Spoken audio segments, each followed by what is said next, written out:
Road अच्छे बन रहे, गाड़ियां नहीं आ रही है, पर मरने वालों की संख्या भी बढ़ रही है। हर साल 1,80,000 डेथ्स हो रही है।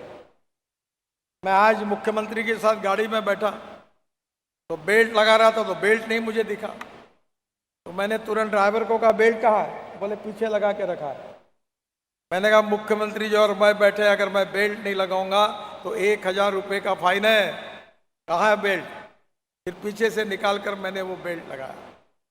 कुछ जगह पर ड्राइवर ऐसे होशियार है कि अमेजोन पर वो क्लिप मिलती है और वो बेल्ट लगाने के बजाय क्लिप लगाते तो आवाज नहीं आता है। ऐसा मत करिए। अभी पीछे बैठने के बाद के लिए भी हमने बेल्ट लगाना अनिवार्य किया है। बस कोड बदल दिया है। कितने लोग मर रहे हैं। हमें ट्रांसपोर्ट सेक्टर को रिफॉर्म करना है, ट्रांसफॉर्म करना है, वर्ल्ड स्टैंडर्ड का बनाना है। ये पुरानी जो बसेस है, मुझे पता नहीं, मैं उड़ीसा की बात नहीं कर रहा हूँ, पर जो बसेस ऐसी है हमारे स्टेट में कि जहाँ हॉर्न छोड़कर सब बचता है, ऐसी बसेस हमको नहीं चाहिए। हमें नई बसेस चाहिए जो प्रदूषण नहीं करती।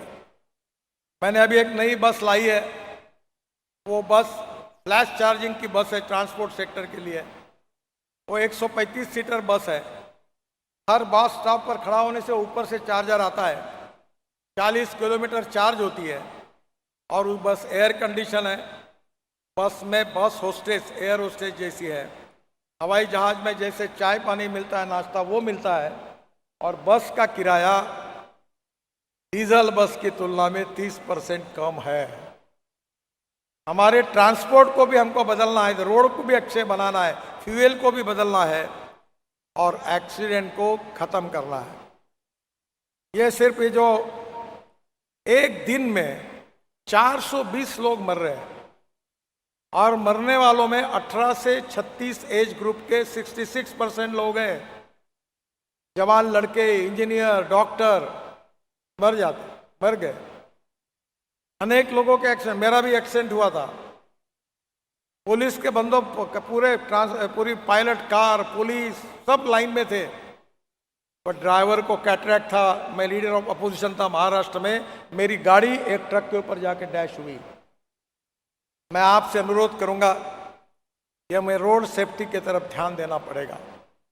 रोड इंजीनियरिंग में एक भी गलती नहीं होनी चाहिए। मुझे माफ करिए, ये ज्यादातर एक्सीडेंट्स होते हैं, इसके कारण डीपीआर में गलतियां होती है। हम उसको सुधारते नहीं हैं, लाइटली लेते हैं, और बाद में गलतियां होने के बाद एक्सीडेंट होते रहते हैं और लोग मरते रहते हैं। हमारे महाराष्ट्र में एक जयसिंहपुर बाईपास था, पुणे कोल्हापुर रोड पर, एक जगह पर 150 लोग मरे और उसको सुधारा नहीं गया। अभी हमने रोड सेफ्टी के लिए विशेष बजट तैयार किया। लैंडस्लाइड के लिए वो स्पॉट को आइडेंटिफाई करके स्विट्जरलैंड से ट्रेनिंग लेकर हम उसको ऐसे बना रहे कि कहीं संकट ना आए। हमने हमारे टनल के लिए नया मैनुअल तैयार किया। हम वर्ल्ड की बेस्ट टेक्नोलॉजी यूज कर रहे हैं, और इसलिए मैं आपसे अनुरोध करूंगा कि रोड सेफ्टी में, रोड इंजीनियरिंग में आप संवेदनशील बनिए। आपकी ओनरशिप, आपके इनिशिएटिव, आपकी संवेदनशीलता अनेक लोगों की जान बचा सकती है। मैं हाथ जोड़कर आपसे अनुरोध करूंगा, ये ब्लैक स्पॉट को आइडेंटिफाई करिए, उसको रेक्टिफाई करिए। जो रोड के डिजाइन बनाएंगे वो पेडेस्ट्रियन के लिए फ्रेंडली डिजाइन बनाइए। कितने सीनियर सिटीजन है ट्रक और स्कूटर के नीचे कुचल जाते हैं, क्या उनकी जान हमको नहीं बचानी चाहिए? जंक्शन कैसे बनाते हैं, साइनेज ठीक से लगता नहीं है।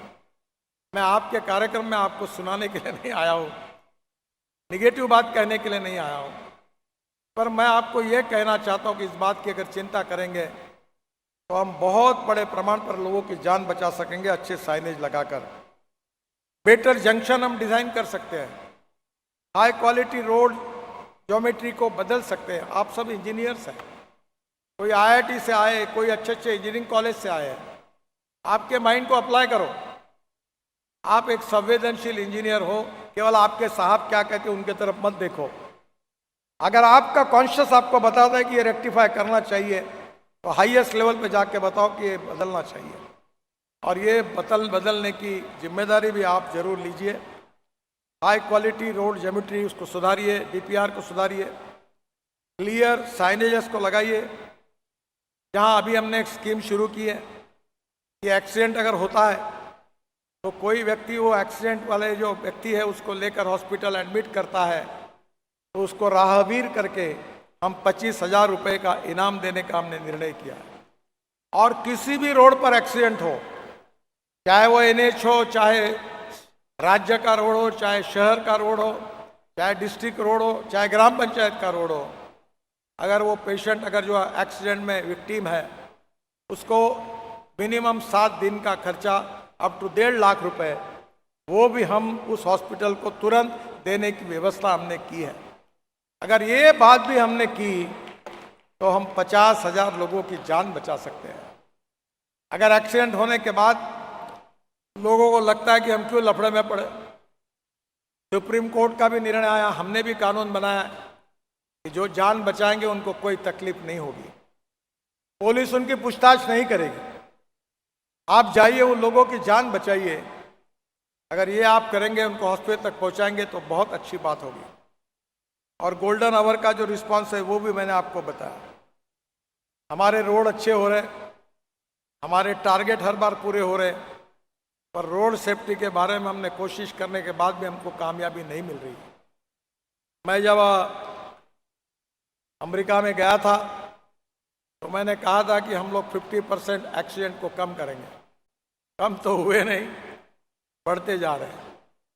शायद मैं मानता हूं कि हमारे कामों में भी कुछ कमियां होगी, मेरे भी काम में कुछ कमी होगी, हमें उसको सुधरना होगा। 100% परफेक्शन की तरफ जाना पड़ेगा। No one is perfect and no one can claim that he is perfect. उत्तम, अधिक उत्तम, सर्वोत्तम, अप टू इन्फिनिटी।